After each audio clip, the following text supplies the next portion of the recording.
오늘 사도행전 3장 14절에서 15절 성경 말씀부터 읽겠습니다. 너희가 거룩하고 의로운 자를 부인하고 도리어 살인한 사람을 놓아주기를 구하여 생명의 주를 죽였도다. 그러나 하나님이 죽은 자 가운데서 살리셨으니 우리가 이 일의 증인이라. 그러므로 너희가 회개하고 돌이켜 죄 없이 함을 받으라. 오늘은 이제 베드로의 복음을 우리가 생명의 복음이다 이렇게 표현을 하는데 왜 그런가 하면은 그 자기 자신으로 예수의 죽음을 통해서 자신의 죽음, 예수의 삶을 통해서 자기 자신의 삶을 경험한 그 증인으로서의 증거이기 때문에 객관적으로 뭐 예수님이 그 돌아가셨다, 부활했다, 이런 이야기는 우리가 사실은 잘 알 수는 없습니다. 성경에는 그렇게 써 있다 해도. 그런데,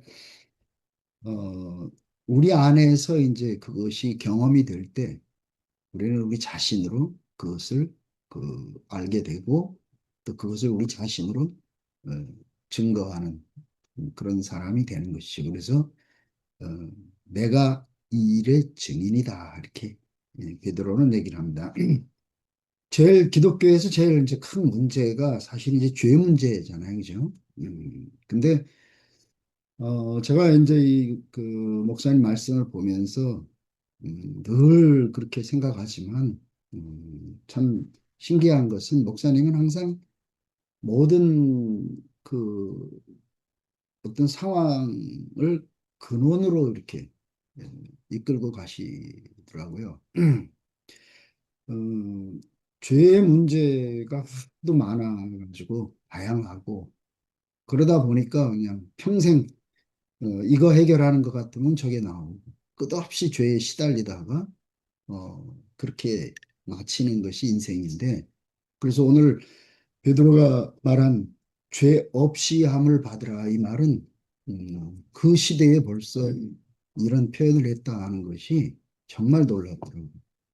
근데 과연 이 수많은 그 죄의 항목들과 어, 또 우리 자신 안에서 나타나는 여러 가지 어, 그런 부정적인 것들을 과연 없어질 수 있겠냐.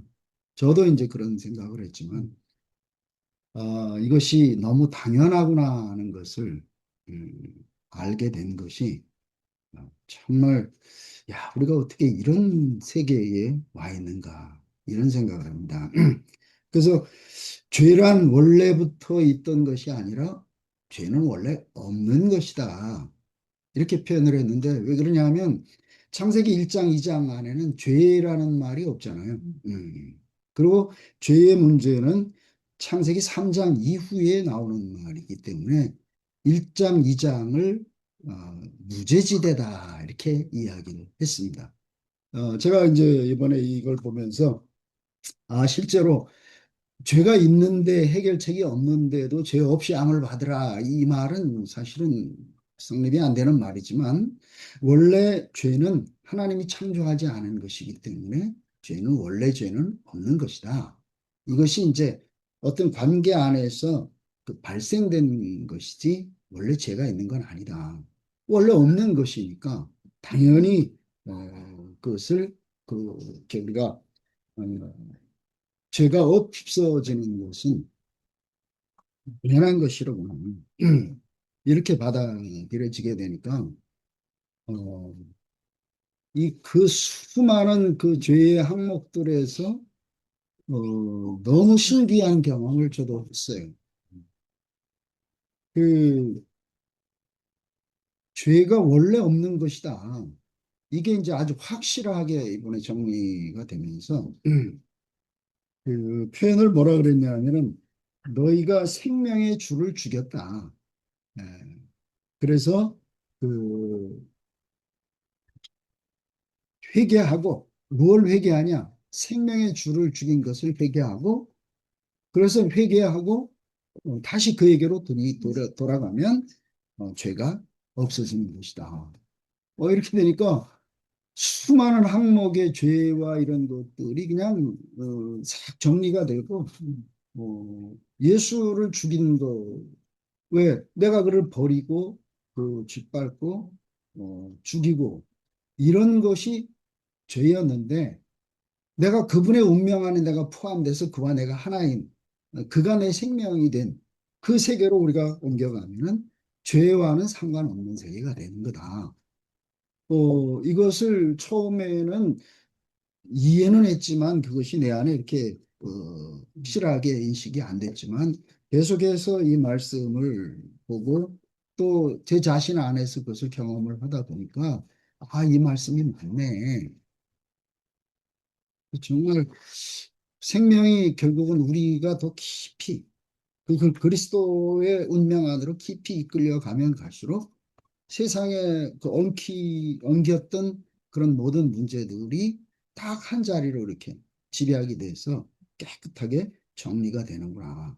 그래서 죄 없이 함을 받으라, 죄 용서함을 받으라 하는 게 아니라 죄 없이 함을 받으라 하는 것이, 네, 벌써 2000년 전에 베드로가 했던 그 말씀이 지금까지도 그냥 용서받고 계속해서 그 일의 되풀이밖에 없었는데, 오늘 우리에게 와서 죄 없이 함을 받는 세계가 우리 앞에 탁 제시됐다는 게 정말 놀랍더라고요. 그래서 이제 베드로의 복음을 생명의 복음이다 이렇게 표현을 하죠. 살리는 복음이다. 왜? 자기가 예수가 죽음으로 인해서 자기는 죽은 사람이었죠. 음. 그래서 결국은 고기 잡으러 가버렸습니다. 하나님과 관계되고 예수와의 관계 안에서 살았던 날들이 그 예수의 죽음으로 인해서 완전히 끝나고 나서 그가 간 곳은 결국은 먹고 사는, 고기 잡으러 가는 그 삶으로 돌아간 것이잖아요. 그죠? 그러니까 그 예수가 죽는 그 위치에서 자기 자신의 본질이 드러난 겁니다. 예수가 죽을 때, 아, 나도 예수에 대해서는 나 죽은 사람이로구나. 그렇게 자기가 발견된 거고. 그리고 오순절날 그 예수를 통해서 그가 살아간, 예수님이 살아나신 그것이 자기 자신 안에 경험이 됐기 때문에 그가 살아나심을 통해서 결국 자기도 산 사람이 됐어요. 음. 그래서 예수의 죽음과 삶 안에서 예수님이 죽었다 살았다 이게 아니라 자기의 죽음과 삶이 경험됐기 때문에, 그래서 내가 이 일의 증인이다 이러고 이제 외치고 다녔던 것이죠. 어, 우리가 뭐 육체가 죽었다 살았다 이런 것은 우린 잘 모릅니다. 근데 하나님과의 관계가 완전히 죽었던 단절됐던 내가, 예수와 완전히 아무런 관계가 없던 내가 이제 예수와 완전하게 그 관계가 연합된 그 세계가 내게 열려지고 시작이 됐다. 이게, 예수에 대해서, 하나님에 대해서 죽었던 나였는데 그분이 내게 오심으로 인해서 이제는 그분에 대해서 내가 살았구나. 이렇게 완전히 다른 세계를 우리가 경험하게 된. 이게 베드로의 경험으로 끝난 게 아니라 오늘 우리의 경험 안에서 베드로와 우리가 한 자리에서 만나지는구나. 그러니까 이 생명은 하나지. 개인적으로 뭐 이런 경험의 어떤 그 방식이나 이런 건 조금 다를지라도 본질에 있어서 이런 방식 저런 방식이 아니라, 원래 제가 아무리 봐도 하나님께 대해서 나는 아예 관계가 없는 사람이었죠. 예수에 대해서 관계가 없는 사람이었고, 실제로 목사님에 대해서도 내가 관계가 없는 사람이었어요. 내가 좋아하는 목사님을 내가 그려가지고 내가 쫓아가서 뭔가를 이뤄보려고 했지, 목사님 자신이 누군지는 나는 전혀 관심도 없었고 알지도 못했던 거예요. 그 목사님이 그랬잖아요. 형제들이 나를 참 좋아하고 하는데 내가 이렇게 살아가는 이게 근원이 어디서 되는지를 형제들이 모르는 것이 참 안타깝다. 이런 표현을 했는데 그 말을 우리는 귀담아 듣지도 않고 전혀 관심이 없었잖아요. 그 목사님의 어떤 좋은 것들, 그분 자신은 아닌 것, 이걸 가지고 이제 살아왔었는데, 그러다 보니까 나는 사실은 목사님에 대해서도 내가 전혀 관계 없는 사람, 죽은 사람이었어. 어. 그것이 이제 어떤 한계에서 제 자신이 딱 벽에 부딪히니까, 아, 저분과 나는 아무 관계 없는 것을 내가 40년 동안 그렇게 내가 쫓아왔구나. 아마 제자들도 3년 반 동안 진짜 뭐 신나게 쫓아다녔지만 예수님이 십자가에서 딱 죽고 고기 잡으러 가면서 그들은, 아, 나는 저 사람을 도무지 모른다. 이 경험이 얼마나 우리하고 똑같은지 모르겠어요. 그래서 죄는 이제 그 성경에도 뭐 그 근원적인 죄, 번제, 그 다음에 여러 가지 현상에서 나타난 자범죄, 자범죄, 내가 그 범해가지고 나타난 그런 죄의 문제들. 어, 그래서 그런 여러 가지 죄의 그에 대한 항목들이 뭐 너무너무 많은데 그냥 죄를 딱 한마디로 그렇게 표현했어요. 하나님과 사람 사이를 완전히 끊어놓는 그것이 죄다. 왜 생명과를 먹지 말라 했냐면 선악과를 먹지 말라 했냐면 선악과를 먹으면은 선악의 지식의 세계에서는 생명은 결국은 죽게 돼 있잖아요. 우리가 지금까지 그 보면서 결국 생명을 죽이는 것은 옳고 그른 그 입장과 판단 때문에 생명을 죽이. 목사님이 그때 MZ들이 나타날 때 모든 그 어떤 거기에 대한 입장을 다 목사님 배제시켜 놨잖아요, 이제. 우리는 그렇게까지 몰랐지만 나중에 이제 보니까 결국은 선악의 지식은 생명을 죽이더라고요. 뭐 우리 내 자신 안에서도 마찬가지고 교회 안에서도 마찬가지고. 그래서 죄라고 하는 거는 결국은 사탄에 의해서 사람들에게 심어놓은 겁니다. 결국은 뭐예요? 죄는 하나님과 사람의 관계를 단절시키는 거예요. 근데 구약에서는 이제 그 여러 가지 어떤 그 지식, 계약적 관계, 여기서 발생되니까, 하나님과의 관계를 어떻게든지 그래도 하나님이 회복하고 하고 있는데, 그렇지만 죄 문제가 해결이 안 돼. 예.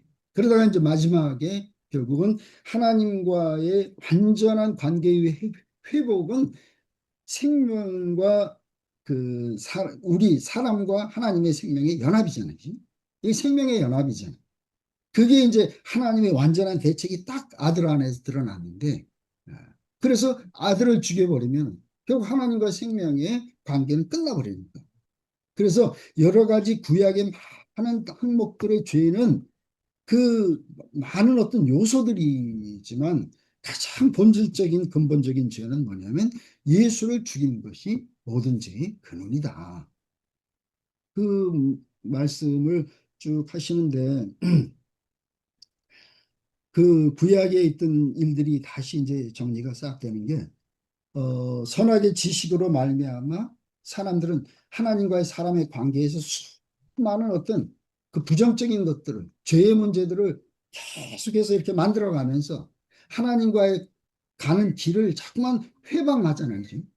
어, 그래서 하나님께로 직접 갈 수 없게 그렇게 이제 만들어가지고 제사를 지내야 되고 율법을 지켜야 되고 이런 여러 가지 항목들을 가지고 하나님과의 관계를 자꾸 이렇게 회방할 수 있는데 음, 그렇지만 이제 결국 마지막에는 그 하나님의 그 마지막 대책인 아들을 보내셔서 결국 모든 사람들을 그 죄의 세계에서 아들의 세계, 생명의 세계로 옮기려고 한그 하나님의 목적을 완전하게 방해한 것이 예수를 죽인 거예요. 그래서 생명의 주를 죽였다.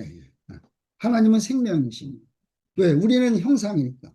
생명이신 하나님과 연합하는 것이 우리의 운명인데 하나님과 연합할 수 있는 그 생명의 주를 죽여버렸으니까 우리는 하나님과의 연합의 길이 막혀버린 거죠.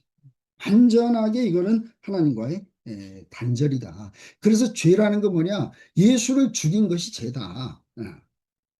그 우리는 예수 죽인 것에 대해서 직접적으로 관여를 안 했으니까. 그래서 저는 이 예수 죽인 내가 다 버리고 갔다 그랬는데 그 구체적으로 우리가 그렇게 버리고 뭐 이렇게 해서 전번에 이제 뭐 목사님 그 말씀하지 마십시오 이제 이런 구체적인 어떤 항목으로 이제 얘기를 하고 이런데 제가 이제 가만히 생각해 보니까 만약에 십자가에서 내려오지 못하고 죽는 그 사람이 내 앞에 있었다면 과연 나는 그 사람을 따라왔겠나?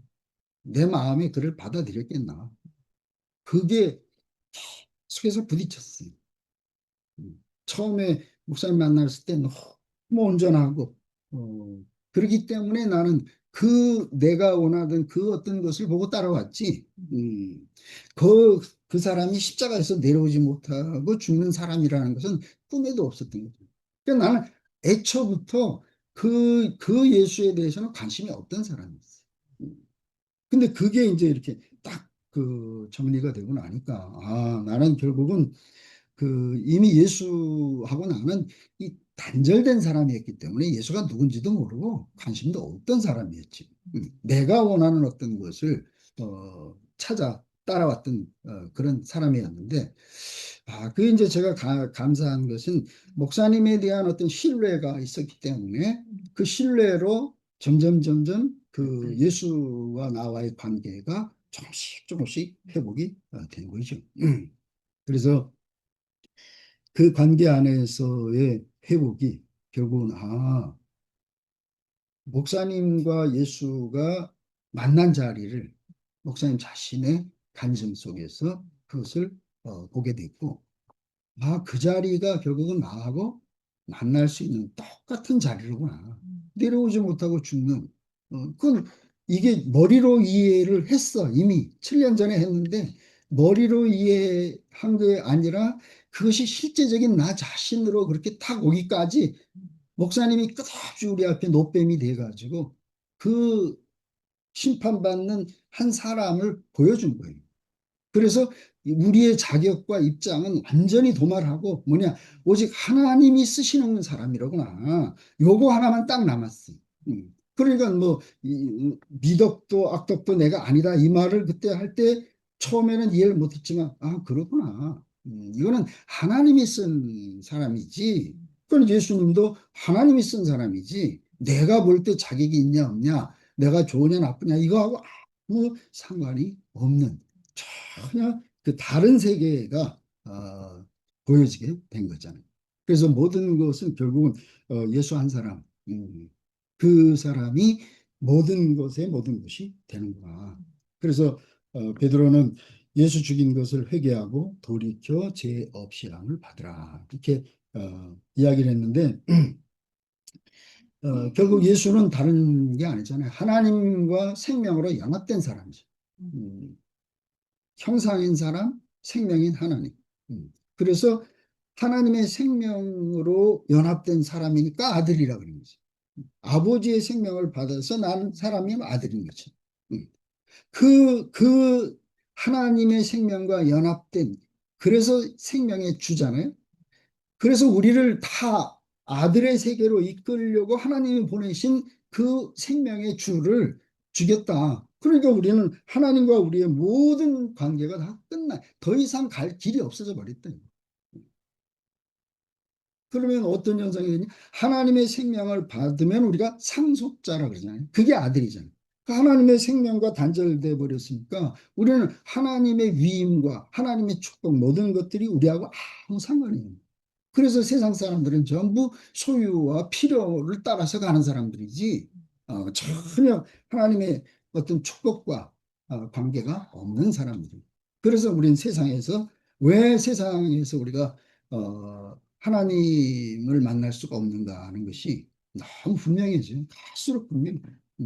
세상은 하나님하고 상관이 있는 게 아니고 사탄에 의해서 통치되는 것이 세상입니다.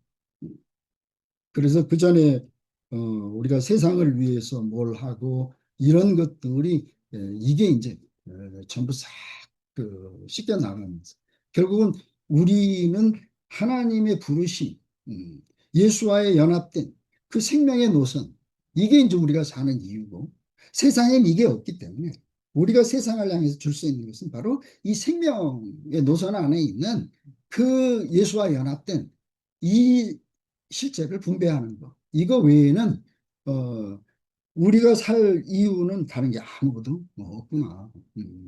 그래서 교회는 그 하나님의 생명으로 말미암아 예수와 연합돼서 예수의 생명으로 거듭난 사람이 결국 교회니까. 그 이 사람이 결국은 생명으로 다시 난 사람, 예수의 생명으로 다시 난 사람이니까 교회는 뭐 예수 믿고 죄 용서함 받아서 모인 사람들이 교회가 되는 게 아니고 옛사람이 예수 안에서 끝나고 그리스도로 다시 나와서 사는 사람들이 모여 있는 그게 바로 교회로구나. 그러니까 그 사람이 하나님의 집이고 그리스도의 생명으로 사는 사람이니까 그리스도의 몸이고. 그래서 결국은 이 세상에서 하나님의 그 절대적인 목적은 뭐냐면 그 이 땅에 아들을 보내신 것은 근원적인 죄를 없애려고. 왜? 원래는 사람은 하나님과 연합해서 하나님의 생명과 연합해서 아들로 살아야 될 그 사람인데 선악의 지식을 가지고 결국은 위치를 이탈해 버렸죠. 그러니까 이 사람에게 그 위치를 이탈하게 한 그 어떤 요소를 끝내고 하나님 생명과 연합하게 하는. 이게 하나님 목적이죠. 그러니까 이거 외에는 사실은 다른 그 목적이 아무것도 없는 거다. 그래서 그 이미 우리 창세기 3장 이후에 제가 그때 우리가 이 화요일 날마다 종교형제하고 신학교 이 신학자들 쭉 보면서 그때 제가 야, 이렇게 탁월한 사람들인데 문제는 답이 없는 거예요, 답이. 왜 그럴까 하는데 그러니까 창세기 3장 이후에 아담은 다 사탄의 종으로 사는 사람들이기 때문에 아무리 거기서 노력을 해도 하나님의 세계를 알 수가 없어요. 거기서 제가 너무 종교 형제로 인해서 너무 큰 어떤 것을 얻게 됐어요. 그때 창세기 3장에 모든 것들이 이 세상은 전부 그 예수님 그랬잖아. 이 너희가 내게 절하라. 이 모든 세상의 영광을 내게 넘겨준 거니까 너게 주겠다. 이 세상은 사탄에 의해서 지배되는 거죠. 그러니까 여기서 하나님의 어떤 것이 나타난다는 것은 불가능해요. 그러니까 결국은 우리의 길은 딱 정해지는 모든 위치가 이탈된 사람들의 세계 속에서 죄 문제를 해결할 수 있냐? 안 되잖아요. 그러니까 늘 용서받고 뭐 아무리 별짓을 해도 죄 문제가 해결이 안 되는 것. 물속에 빠져가지고 물 문제를 해결하려고 아무리 해도 안 돼. 결국 물 밖에서 나와야 됩니다. 이게 부르심이고 이게 구원이고.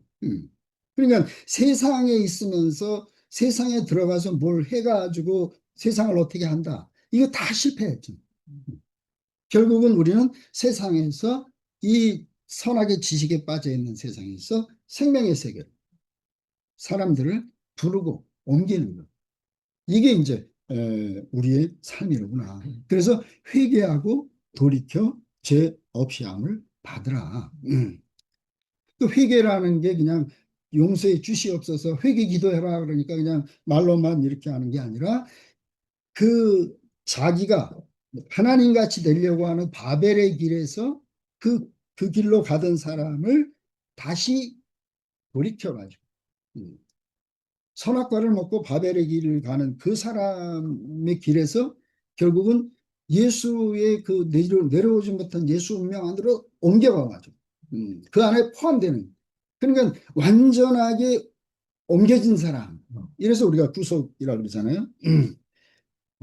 그냥 바벨의 길에 있는 사람은 아무리 하나님이 그 사람의 죄를 없이 하고 싶어도 죄를 없이 할 수가 없어요. 왜냐하면 바벨의 길에 있는 사람이 그 길 자체가 죄인데 거기서 아무리 용서를 해주고 싶어도 그냥 일시적으로 용서는 할 수는 있지만 죄 자체를 없이 할 수는 없다. 그러니까 죄가 없어지기 위해서는 완전히 가던 길을 바벨의 길에서 내가 높아지려는 길에서 완전히 옮겨가지고 돌이켜가지고 결국 예수의 운명 안으로 포함돼서 예수로 다시 나서 생명의 길로 가지 않으면 절대로 죄의 문제가 해결이 안 되는구나.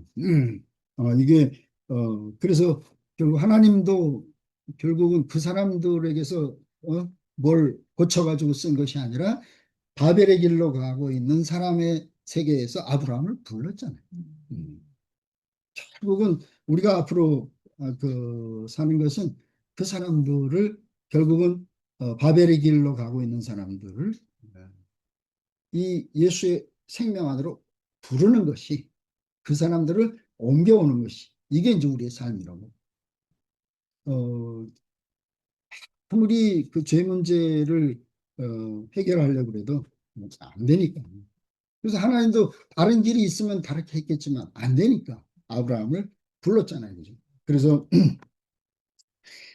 좀 특이한 말씀을 하셨어요. 부름받은 사람에게는 죄가 없다 이렇게 표현했어요.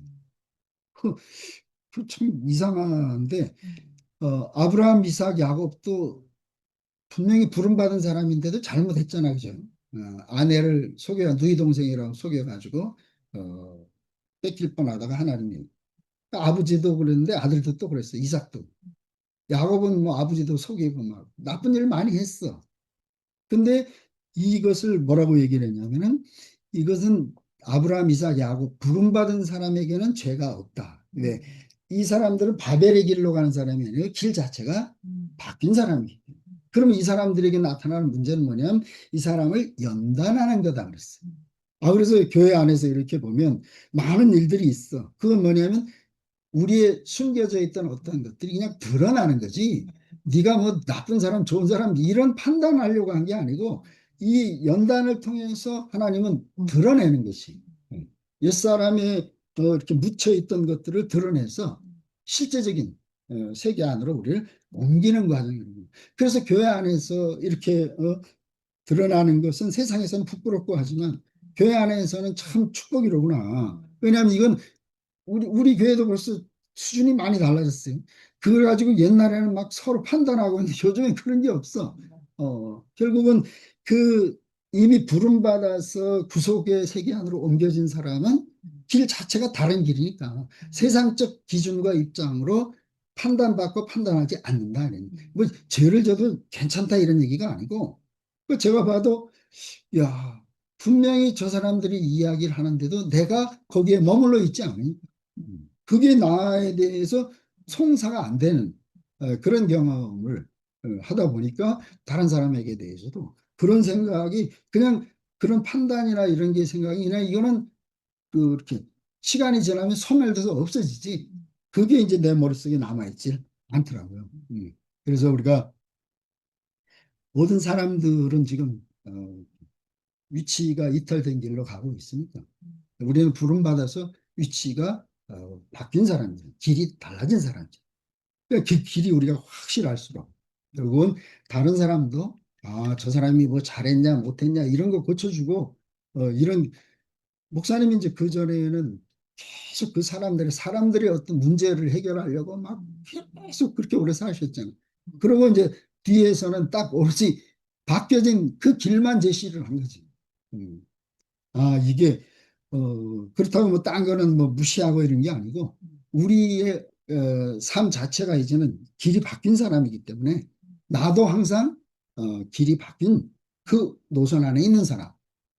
그래서 그 사람의 삶이 내 안에 확고하게 딱 이렇게 흔들리지 않으면 다른 사람들을 봐도 처음에는 이런 문제로 서로 오고 가고 하지만 시간이 가면은 결국은 내가 있는 길로 이렇게 부르는 사람으로 됩니다.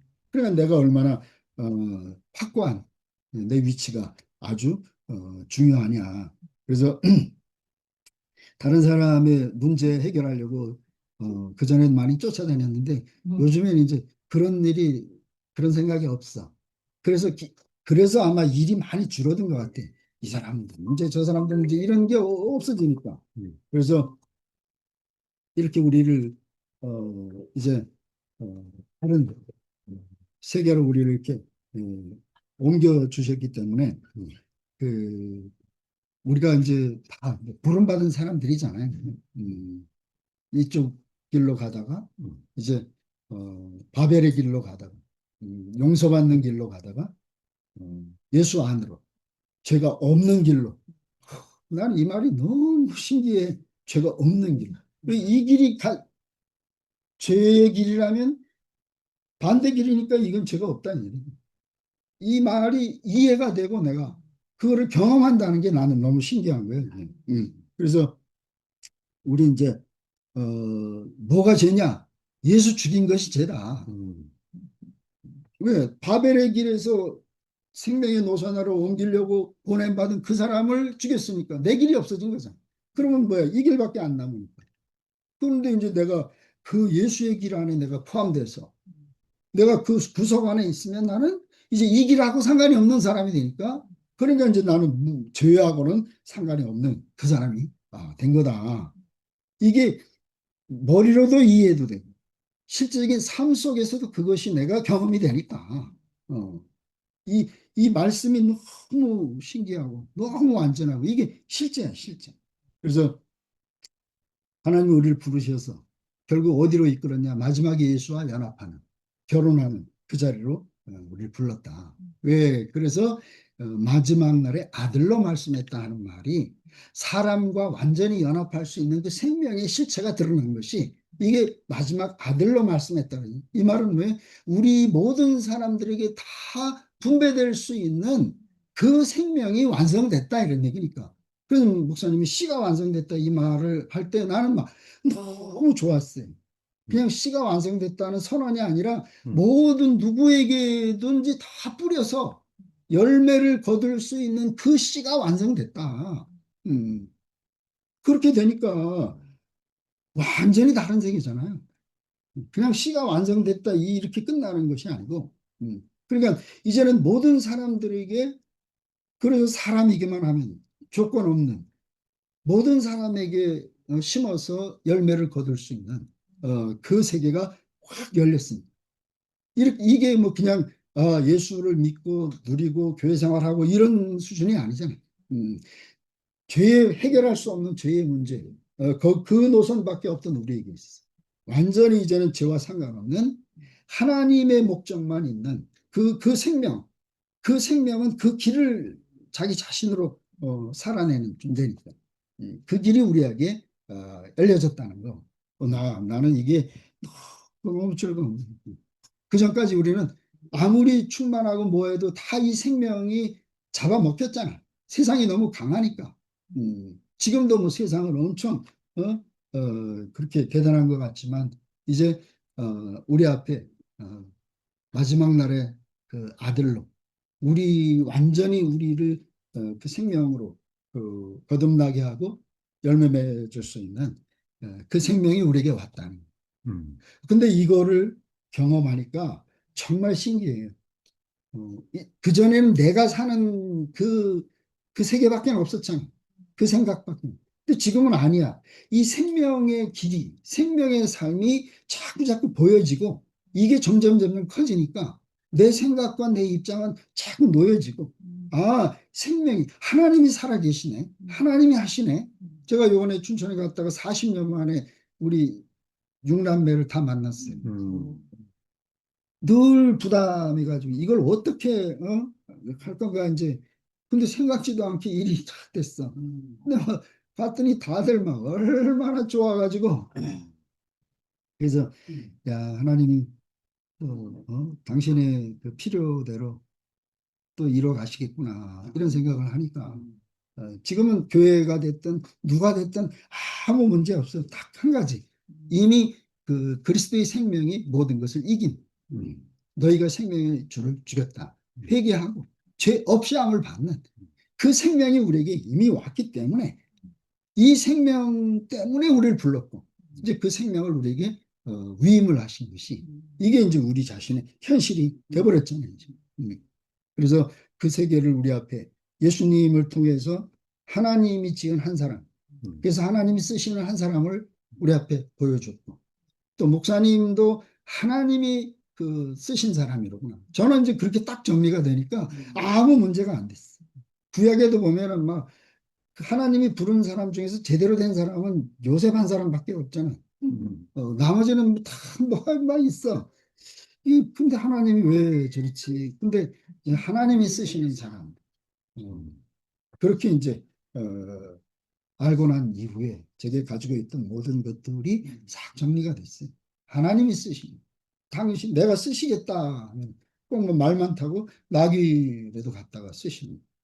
그래서 우리를 부르신 목적이 너무 분명해졌어요.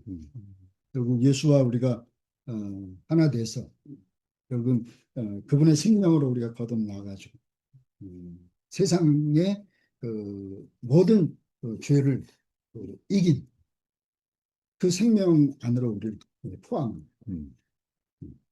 근데 우리가 그 노력이 아니고 원래 우리가 그런 사람이잖아요. 우리가 아는 것 중에 고린도전서 1장 30절에 너희는 그리스도 하나님께로부터 나서 그리스도 예수 안에 있고 근원이 달랐잖아. 하나님께로 난 사람. 또 누구야? 그리스도 안에 있는 사람.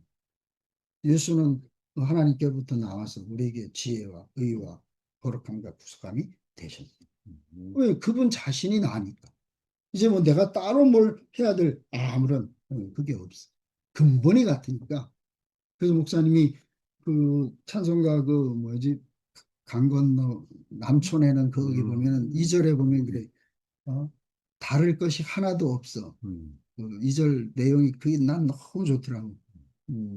내려오지 못한 그 사람 나와 하나도 다른 게 없어. 하나도 다른 게 없어. 이제 갈수록 우리는 그와 내가 전혀 다르지 않아. 하나도 다른 게 없는. 그 모든 날 마지막에 이제 우리를 그 완전한 열매 안으로 우리를 부르셨어. 이제는 죄와 상관없는 오로지 생명의 세계만 우리 앞에 이렇게 명백하게 보여주시고 교회 안에서 점점 이제 그 생명의 노선이 점점 이렇게 확신해지는 그게 이제 자꾸 보이니까 이제 점점 그것만 크게 보이지 뭐 주변적인 것은 전혀 문제가 안 되더라고요. 그래서 그분을 경험하면 할수록 자꾸 그분에 대한 갈망이 커지는. 그래서 오늘 우리가 주 예수의 옷이 없어서 성경의 제일 마지막이 주 예수의 옷이 없어. 이게 뭐 이게 무슨 의미인지. 근데 딱 할 말은 그 말밖에 없어. 주 예수의 옷이 없어서. 이 말은 하면 할수록 이렇게 우리를 이렇게 즐겁게 하고 행복하게 하고 설레게 하고. 그래서 오늘 잡다한 그 죄의 문제의 이것을 너희가 생명의 주를 죽인 그것이 죄의 본질이고 근원이고 그래서 그 예수 안으로 우리가 회개하고 그 운명과 완전히 합해지는 것이 완전히 죄와 상관없는 우주지대 이것을 2000년 전에 베드로가 벌써 자기 자신으로 경험하고 이 오늘 2000년 후에 우리의 실제가 되고 이 안에 우리가 참 상속을 누리고 있다는 게 와, 너무너무 좋더라고요. 너무너무 감사해요. 주님을 찬양합니다.